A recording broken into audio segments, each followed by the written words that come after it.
And I'm now going to turn it over to Amy, and she's going to talk to us all about how we can best take advantage of the good stuff that screen time and social media can bring, and hopefully try to minimize some of the not so great stuff that comes with that. So Amy, take it away. Okay.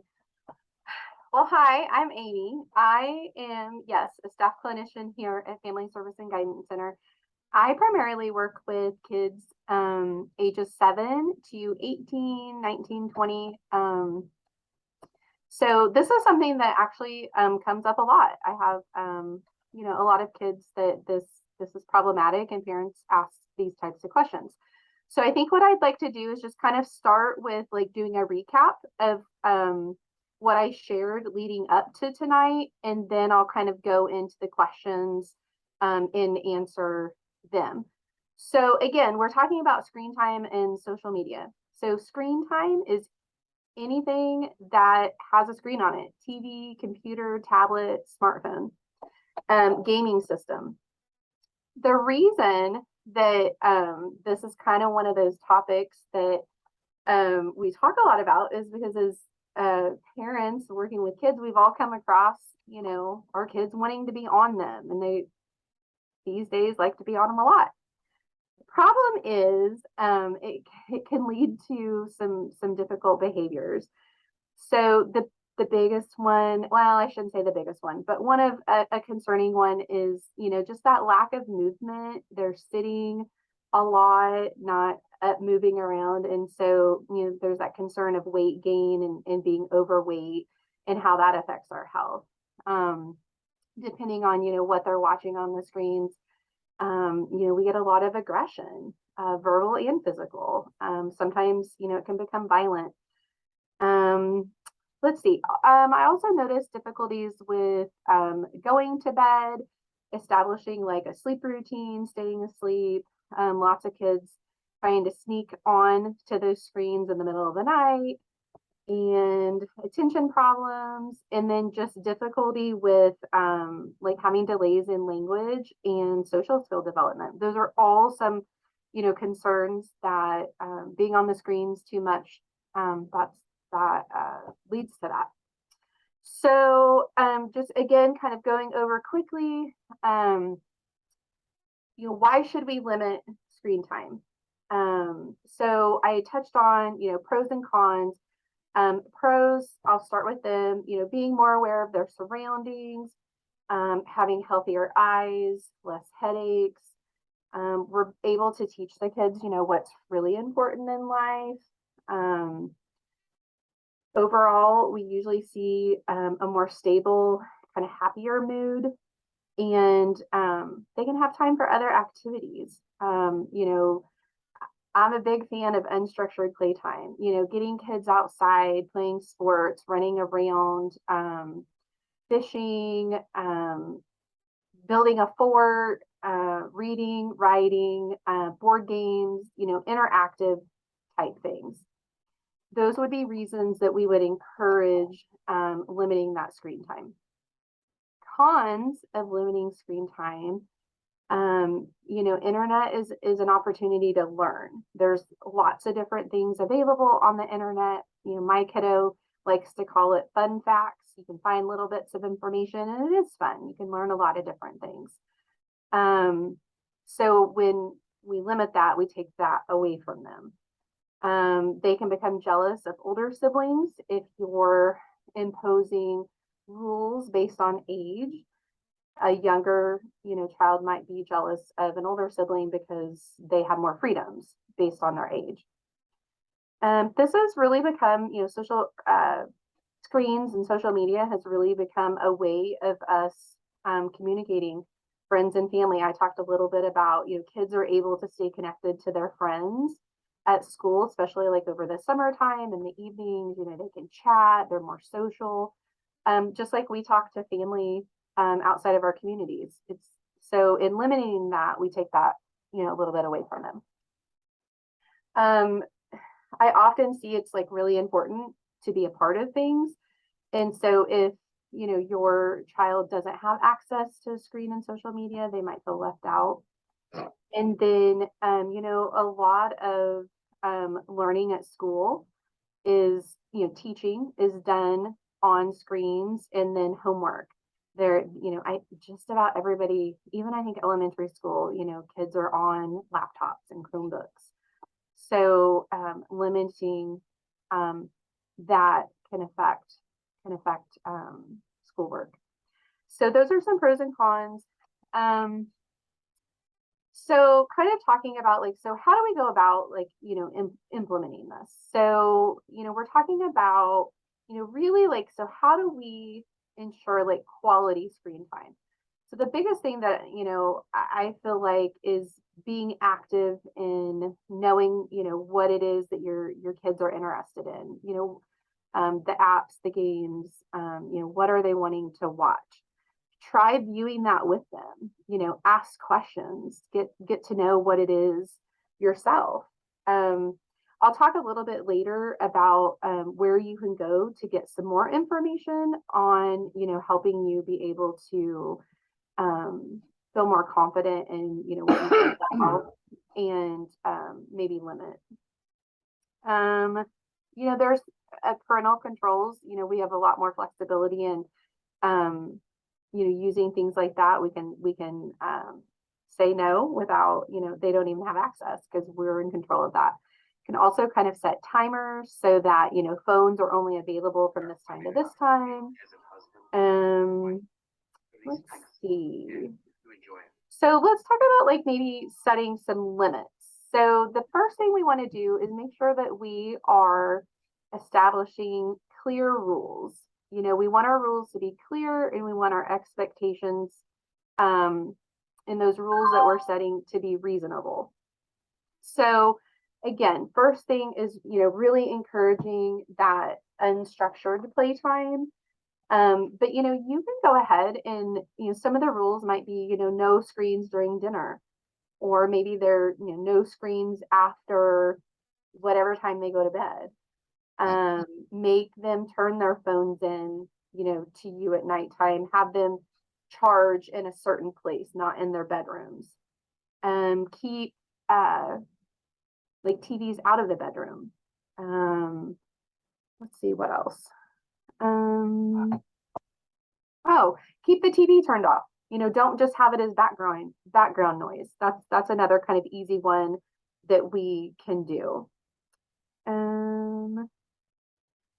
Also, having a conversation, helping them understand, what is digital literacy? Do they know exactly, what they're seeing? Do they know, how encourage them to think critically about what they're seeing on the screens and in social media? Can they believe everything? Do they know the sites that they're getting on? Are they reliable? Are they trustworthy? Do you understand that piece? Know that, what is on social media is man-made. So there's, opinions attached to that. So help them kind of, think about that and start to form their own opinion versus just believing everything because it's on social media. So another piece that I really kind of want to talk about is, along with screen time and social media, there's kind of I think should have an expectation of what's appropriate behavior. And so specifically kind of speaking to older kids, sexting, cyberbullying, and then just that sharing of personal information seems to kind of come up. And so this really is a good opportunity for us to talk to kids about. So, sexting, depending on the age, can be a crime. And I don't think kids really understand that. Again, I see this happen a lot. Pictures get shared, and then they get shared and shared and shared and shared. And that can become really life altering for kids. So that's an important piece to talk to them about. Cyberbullying, I see that a lot. Lots of threatening type things get out there, and again, just can really kind of spread like wildfire and cause, a lot of problems, and a lot of kids end up with hurt feelings, and just lots of things kind of happen with that. And then again, sharing address, phone number I think we all kind of, that's what comes to mind. But, there's lots of different things. If there's predators out there in those gaming worlds, there's lots of information that our kids can share that if the right person is seeking it, they can, connect the dots. And that can be a really dangerous situation. And so helping our kids understand, they may not even realize what they're sharing, but can give out a lot of information that could put them in danger. So, the biggest thing is having those conversations, using this as a teaching moment, helping kids understand that it's not about restricting, but really helping them be safe. And so, as kids grow older, obviously, you're going to kind of have to guide and potentially reassess, and rules will change, and really should as they get older. But that's, I feel like, kind of the best way to kind of go about helping our kids understand this topic. So I think what I'll do is go into some of the questions. And some of the questions were very similar, just worded a little bit differently. So the first one, I think this was kind of a big question for a lot of people, is how do we know if the amount of screen time, like how is it appropriate to limit by age? And so where I pulled my information from is the American Academy of Child and Adolescent Psychiatry.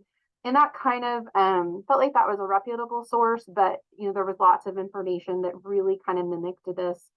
Basically, children under the age of 2, 0 screen time, except if it's like video chatting with like family or family friends.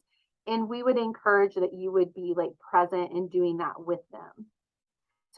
So we're not recommending a whole lot of even educational type stuff on the screens. It's really just for that communication piece for kids under 2. Kids age 2 to 5, we would not recommend more than an hour per day co-viewing with a parent or sibling. So again, no more than 1 hour of screen time per day, but we wouldn't want them to be by themselves. We would want, a parent to be present, a sibling, so it could still be interactive. They're not just kind of glued to the screen.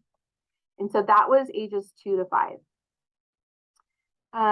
So then there's kind of a big jump. We go from 6 to 17, and the recommendation is no more than 2 hours of recreational use. And so, I mentioned earlier when I was talking about pros and cons, screens and social media used for a lot of different things. So recreational would be fun, getting on social media for fun, games like gaming, things like that. It wouldn't be communicating with friends and family, not for homework. So this would just be recreational, no more than 2 hours per day. And then 18 to 24 years, no more than 2 to 4 hours of that recreational use per day is what's recommended. Okay, so the next one, people were curious, so how do I go about monitoring screen time? What's the best way to monitor? So my opinion is the best way, and I touched on this earlier, is to view with your kids. Have those conversations, ask them, what is it that you're interested in? Is it games, apps, like what social media sites are you getting on? Just getting to know that about your kids, having a conversation, sitting down. I'll use the example, this would probably be for like preteen, teen. like TikTok's pretty popular. That would be an easy one to really sit down and be like, what is it that you're watching on here? And I probably would really be surprised all the stuff that you can see. So I think that's a great place to start, is just to be curious and kind of see where their interest lies. The next thing would really be like kind of developing like a screen time plan. And so part in doing that is setting a good example yourself. You know, practice, you know, safe and healthy screen habits yourself. Again, you know, use this as a teaching moment to talk about privacy and healthy screen habits with your kids. You know, when you're more engaged with your kids, you know, their guard generally goes down a little bit. And so I think you'll have more access. They'll be more open to talk to you about what they're interested in, what they're getting on. And again, it just allows, kind of gives you a bigger window of being able to monitor what they're doing. I think another part of that, how do I monitor, is, you know, really having an active role in deciding, you know, when is your kid ready to have these different items? You know, should they have, you know, a cell phone at, you know, in elementary school versus middle school versus high school? You know, like that's a decision you get to make. Same with a tablet or computer, you know, so really actively being a part of that and thinking about, you know, all of this would, again, you know, it's kind of like that's the gatekeeper. You know, they don't have access to it. There's more of a limitation. Once they have access, you've got to take a lot more things into consideration. And so then also other ways of monitoring. There are some sites that can help you. So one is commonsensemedia.com. This one is an app that gives you like ratings and information about games and apps that can kind of help you decide if you're going to allow it or not. And I've heard pretty good things about this. I think actually they go into detail quite a bit. So that would be one to check out. There's also healthychildren.org. That's one. And then I have some more information I'll share a little bit later, but those are two places to really start with. And then again, just reminding you, you know, use those parental controls. I think on cell phones, you know, you can put limits and blocks and things like that. So those are ways to kind of monitor. I can't remember if I said this, but you know, just be, if you're not sitting directly down with them viewing what they're on, and if you're not talking about it, be in the same vicinity, you know. So if they are on, you know, social media or their screens, like be in the same room so you can kind of hear and kind of watch and, you know, have more access. Let's see. Okay. So there was a question, how do I handle, or how should we handle different rules for screen time between homes? So ideally, I think, you know, it would be great if, you know, both households could come to some sort of agreement. You know, I think it's easier for everyone involved, especially the kids, when rules and expectations, you know, are similar. I think it's difficult, you know, when they're really different. You know, I've gotten a lot of feedback from kids. It's hard to make those adjustments. So ideally, that would be best. Again, if you can't, I'm going to always go back to really focusing on that relationship, having those conversations with your kids, explaining, you know, the rules of your home. You know, is there a way to gently explain, you know, this is, you know, these are my rules, and help them understand the why.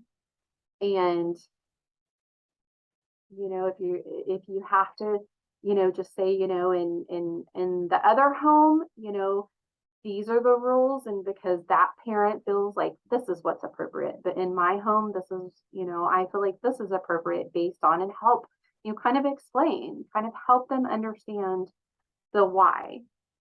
Um, and just really just be honest and try to be as clear with those rules and expectations as you can. And I think that that's probably the best way to handle that.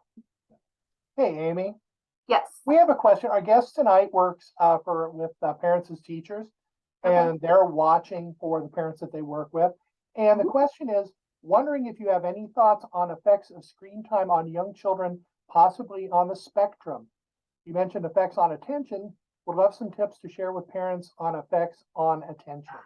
So I actually had a similar question asked about kids with ADHD. So I think it's probably going to be about the same, probably with ADHD, as it is for kids on the spectrum. And so when I was kind of trying to research and think about how am I going to answer this question, you know, what I kind of came up with is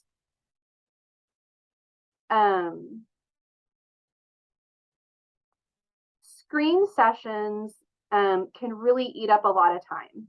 You know, we've all been through that, you know, just that mindless scrolling. It's almost like you become entranced.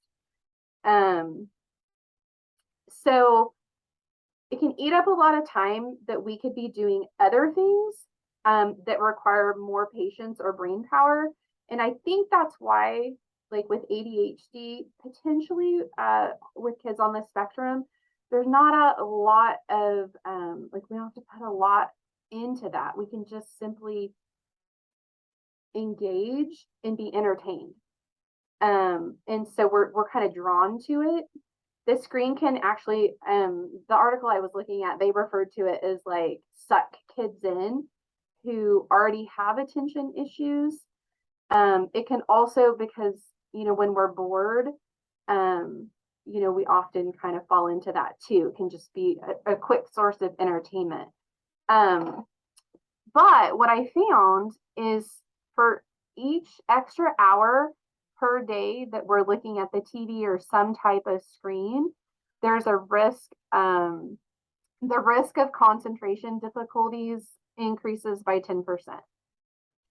Compared to that, comparing to a child that isn't on the screen like that. So excessive viewing, in the study that I was looking at, it said that excessive viewing was associated with 28% increase in attention problems. So while it's something that I think with that population we see a lot, it's still not really recommended. And part of that is because, you know, that unstructured playtime that I've been talking about, that's helping develop a lot of other skills that we need, or that kids need, and they're a little more difficult to obtain. And so, you know, kids, especially if we're already struggling with attention and some of the other pieces, socialization, different things, sensory issues, we're not as apt to want to do those. So that's why we still wouldn't encourage that. That answer your question? Hopefully so. Feel free to, yeah, they said, yes, that's helpful. Feel free to, since we are a cozy group tonight, feel free if you have any more questions, just go ahead and unmute and you can ask Amy. That's fine, no worries. Okay. Let's see. Okay. Okay, so there was a question asking what social media limits should we apply to preteens? So, what I was kind of thinking about in trying to look at this, preteens really, you know, I guess what I felt like, as parents, we don't always know what our kids are viewing. And so I kind of wanted to just focus on, um, what being on the screens, being on social media, what they can be exposed to. I thought we would kind of start there, and then I could kind of talk a little bit. So, when you get on the screens and the internet is available, really, what can happen is a lot of exposure to violence, and not just violence, but risk-taking behaviors.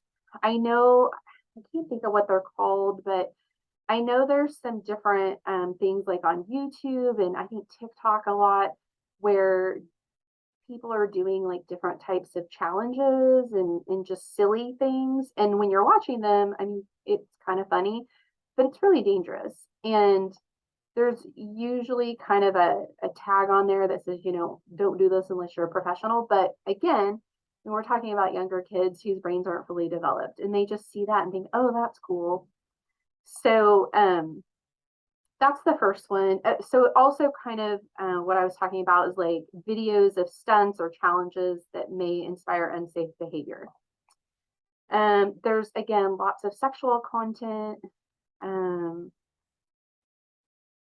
that could potentially just kind of stir about curiosity maybe a little earlier than had they not been exposed. May end up, a preteen may end up thinking, oh, well, I want to fit in, so I need to, do whatever they saw. Negative stereotypes. I think a lot of times we see, kind of like body shaming, lots of different types of shaming that goes on, on social media. Substance use can be exposed to that. I talked a little bit about cyberbullying and predators. Oh, another piece I mentioned in my other videos, I didn't earlier, but there's a lot of ads. There's advertising ads, and a lot of times there's agendas. There's an agenda behind those ads. People are trying to sell things, and a lot of the times kids are targeted. I can think, I don't know if there's cigarette ads anymore, but there used to be. So there's lots of different things that kids can kind of get targeted for. And then just tons of misleading and inaccurate information. So I spoke to earlier, while the internet can be a source of information, I also talked about that digital literacy and helping your kids understand, can we trust everything on the internet? I think sometimes younger kids think they can. If they Google it, it's the truth. But that's where we have to help them understand, to kind of think critically about, is what I'm seeing really true? Where is this website coming from? Can I trust what I'm reading? Is it reputable and whatnot? Let's see. So another little bit of information that I found, researchers found by the age of 5, kids who spend 2 hours or more per day looking at screens were 7.7 times more likely to meet criteria for a diagnosis of ADHD than kids who watched less. So again, there's some another reason to kind of limit that. So I think it's really what you're comfortable with. I think you have to think about all of these things that I shared. If you have a child that is already ADHD, I talked about how it really can cause more attention difficulties.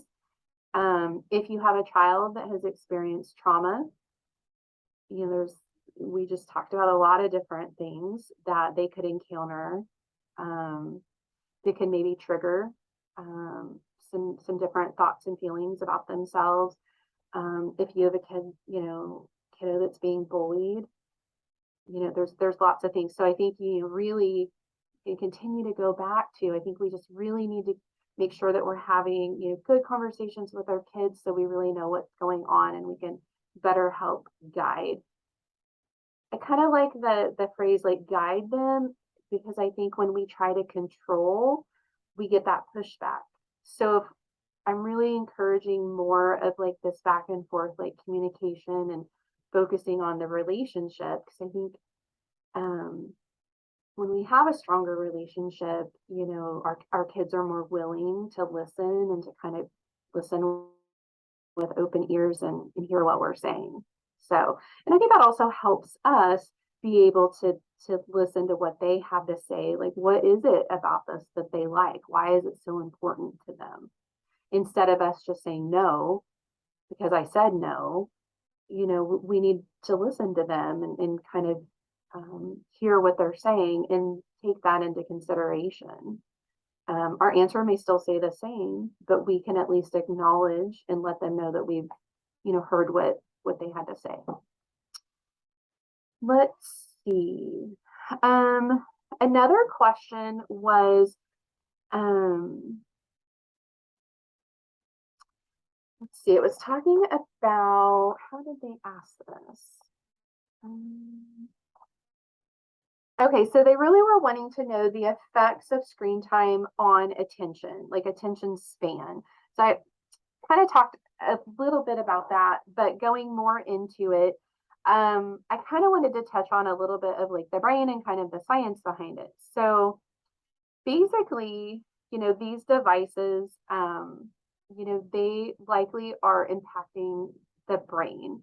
So electronics allow for that repeated stimulation and the immediate gratification. And I really want to stress that. I think that's the thing with the screen. So if you think about like the games that kids are often playing, when you're playing a game, a lot of times like the violent ones, you're shooting, the person falls over, you move on. Or, you're building something and it's just a progression, like you're getting that immediate gratification. And, there's all the stimulation that we're getting hit with every few seconds.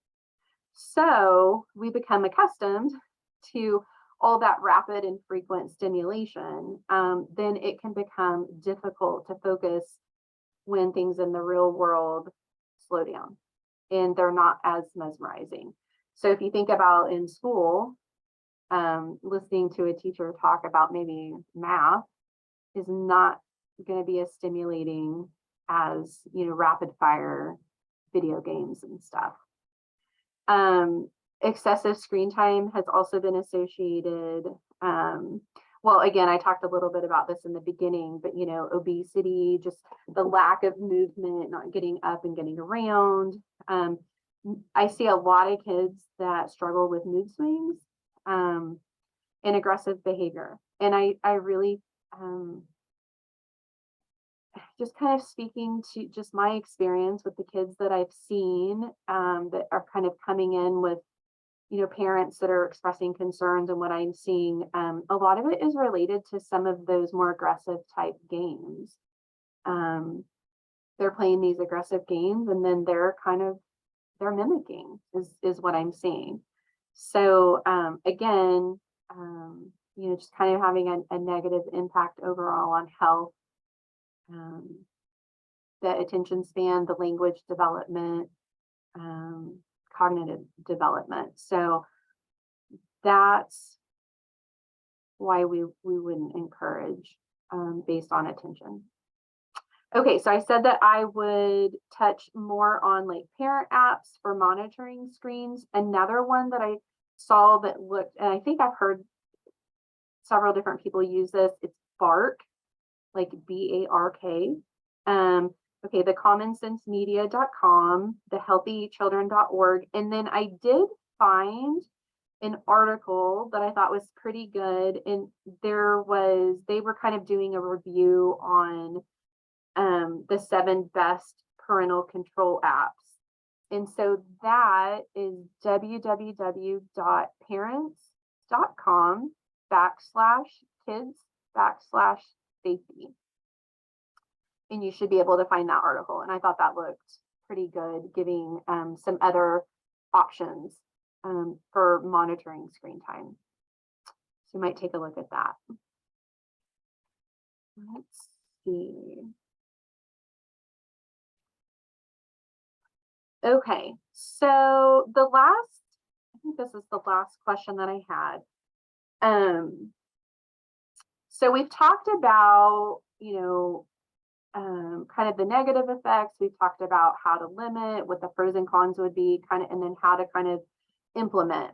So the question is, what are some ways that I can help my child when they're having, like, either having or from having a meltdown when I take that device away? So the first thing I wanted to do was really just kind of talk about that meltdown escalation cycle. Now, this is not just for taking a device away. This really is just in general. So I thought it was just good information. So meltdowns are, generally an outburst. They're unpredictable. In this situation, I probably would know that it's coming because we're taking something away. But what I want to focus on is kind of those like early interventions in trying to understand, like, there's a progression to a meltdown escalation. So in the beginning, kids calm, they have what they want, their needs are being met, they're being cooperative, no issue. And then there's something that triggers them. So in this situation, we're saying, okay, it's time to put the device away, or give me the device, time's up. So they're triggered. The next phase would be agitation. They don't like, they don't like what's happening in this situation. Again, they don't want to give up the device. They're not ready. They're, maybe they're in the middle of a game. They don't want to die. And so they're start to get anxious, kind of start to resist.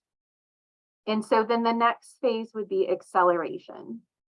The escalation of uncooperative and aggressive and provocative behavior just kind of keeps going up. And then we peak. And so that's kind of like the climax. We have, this totally out of control behavior. Because again, we're saying, no, it's time to put the device up, and they don't want to. And so then the de-escalation, the reduction in that frequency and intensity of, the behavior. And then the recovery.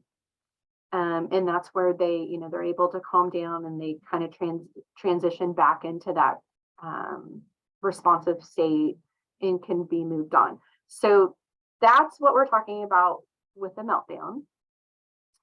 I did want to touch on, the reason for the meltdowns and the escalations, just in general.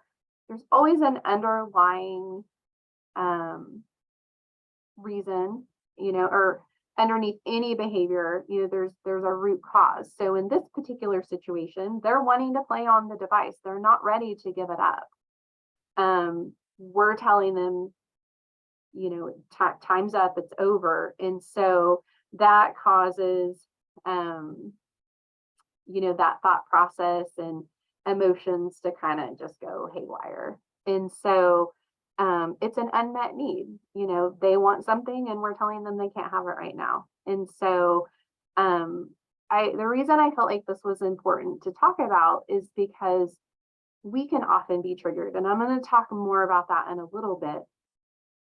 But when our kids become dysregulated, we really need to stay regulated.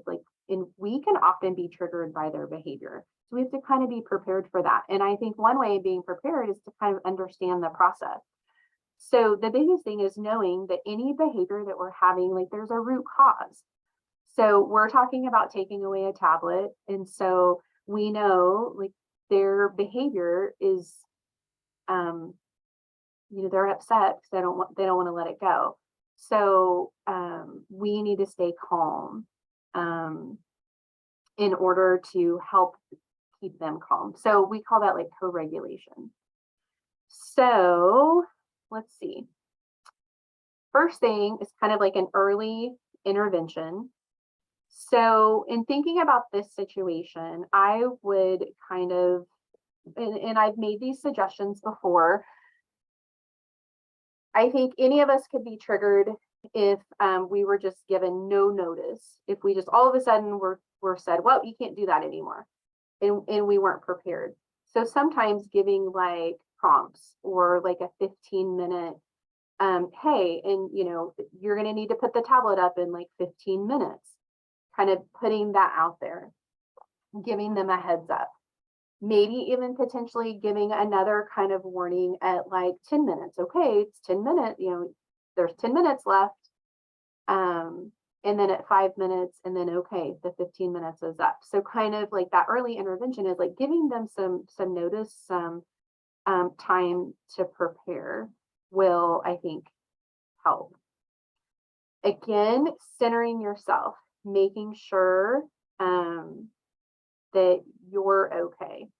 And that you're, I guess when I think about this, when I just thinking about myself, I mean, I do this all day long and then I go home and, sometimes I guess for me, a big trigger is I walk in the house. I know it's going to be disgusting. My kids have been there for 2 or 3 hours after school and, there's a mess in the kitchen. It still makes me mad every time I walk in.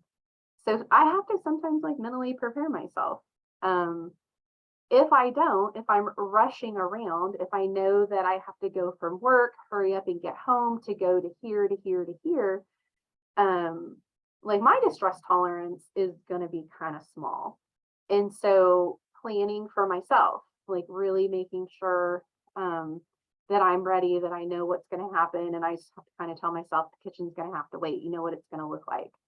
So just making sure that, we're okay so we can then be there for that difficult moment with our kids. Let's see. Hey, Amy, can I interrupt you for Yes. just a second?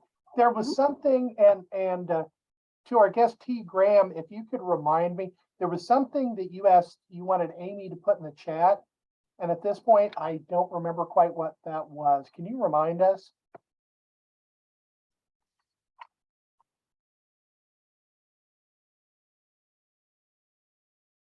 The parent resource at www.parents. Oh, okay. So it's the can I put it in there? Yeah, sure you can. Oh, I can? Okay. Yeah. Just make sure you put it to everybody and not just me or not just either one of our guests. Yeah. Okay, let me do that really quick.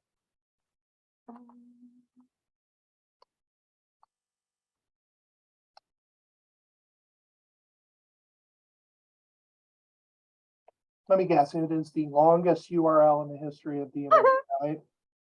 Yeah.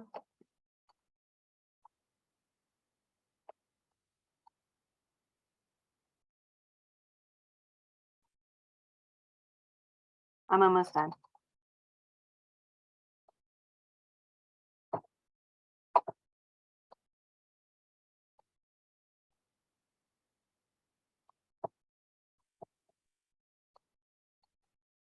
Oh. Okay. Safety and okay, that should. Okay, that should be it. And in case the chat isn't recorded on the recorded version of this, it's www.parents.com/kids/internet/best-apps-for-parents to monitor and limit screen time. And all those words have dashes in between them. And there was a slash at the end. So yep. Thank you, Amy. Appreciate that. Yeah. Okay. Okay. Again, really stressing the importance of being centered yourself. It's really hard for someone who's not responding aggressively, like to argue with them, to argue when they're not responding in that aggressive manner. It's, so your kids aren't going to be, if you're arguing like if you're upset, it's going to be easier to keep that back and forth arguing, which doesn't lead to anything but bad, going. So again, really, really taking care of yourself. Avoid poking the bear. You know, we've if you know your kids are upset, you know, it's don't make those, you know, kind of those offhanded comments, you know, don't poke at them. Again, keep yourself grounded, because all we're going to do is keep that agitation, that aggression going.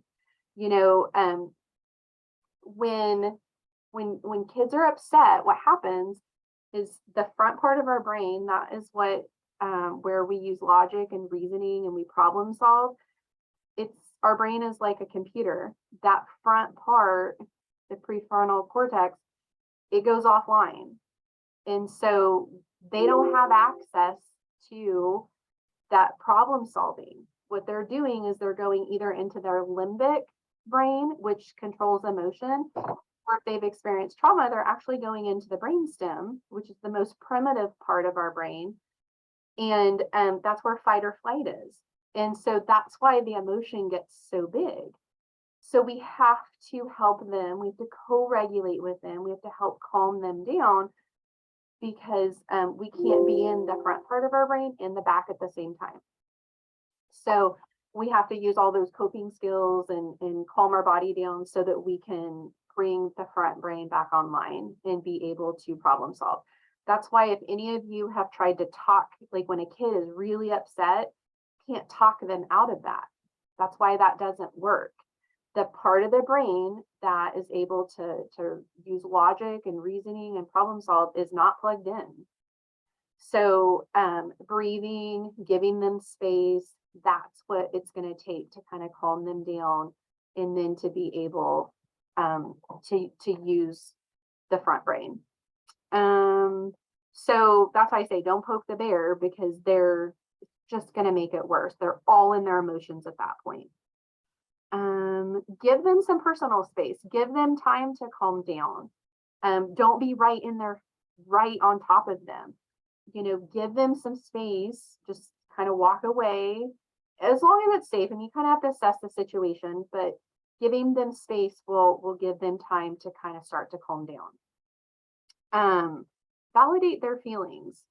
You know, it's okay. You know, just acknowledge that they're frustrated and they don't want to give it up, and that you understand that.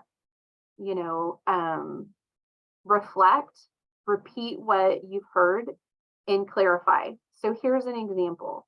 So here's an example. So you're saying you're upset because you wanted to continue to play on the tablet. You don't want to give it up. Is that right? Okay. So instead, okay, so that's a reflection. You're saying, like, you know, I hear you. You don't want to give this up. Validating,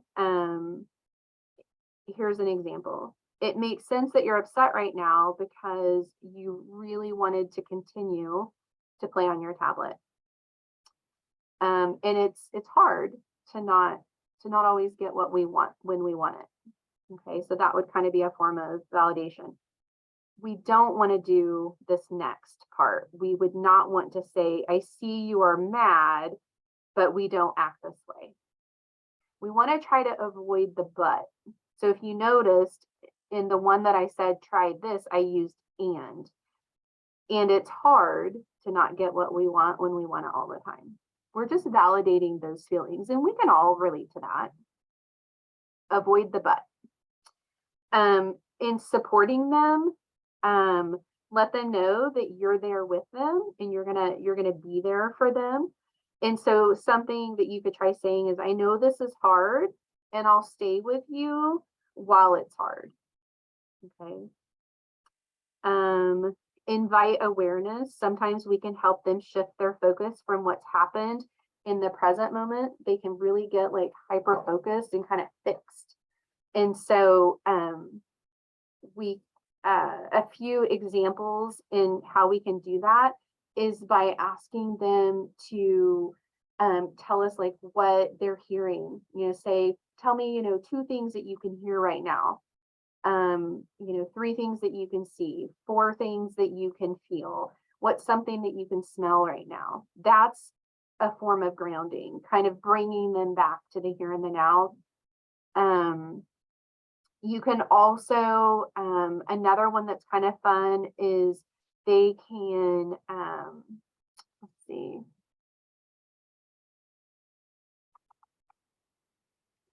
Well, I guess I'm going to skip that. I don't have time for that. Breath work. If any of your kids, if you can breathe with them, breathing is the quickest, really the most effective way to physically calm our body down. And so if you can practice breathing, a lot of kids, if you have bubbles, by doing bubbles, that's a fun way to practice breathing, is just doing bubbles. You can also, trace fingers. So we breathe in, up, we breathe down or out as we go down, breathe in as we go up, down, and we trace our fingers and we breathe. That can be kind of a fun way. Let's see. And then just, again, share reflection, let them know that they've been seen and heard, validate, and then just return to the routine. Where we go wrong is we get halfway through this, like we really have to be committed to go through this. But I think sometimes as parents, we get halfway through it and then we're like, oh my God, this is so hard. If we're doing it right, if we're doing it right, it's gonna get a little bit harder when we're trying to break a habit. But if you stick with it, it will turn itself around. Just remember, if you're doing what I've said, it will get a little bit harder and then it will start to turn around. Another thing I want to share is generally we didn't get here overnight, so we can't expect that change to happen overnight either. It's going to take some time. Just be consistent, ask for help. You can always give me a call here. So anyways, I think that's it for the night. Well, cool. Anybody have any last minute questions? Feel free to unmute and just let us know what you need to know. I do want to say that URL is the longest URL in the history of the internet. So I am going to put that once I post the recording tomorrow, and I hope to have it up by midday, barring technical difficulties, which sometimes with YouTube you do get. But once I post the video, I will also post that URL along with the Facebook videos and the video from tonight's session. And I'll turn it into links. So all you have to do is click on it. It'll take you right there. First and foremost, Amy, thank you very much for sharing your time and expertise. We appreciate it. Tons of great information. Again, if you folks who are with us tonight know of anybody who could benefit from this, make sure they know about FSGCTopeka.com.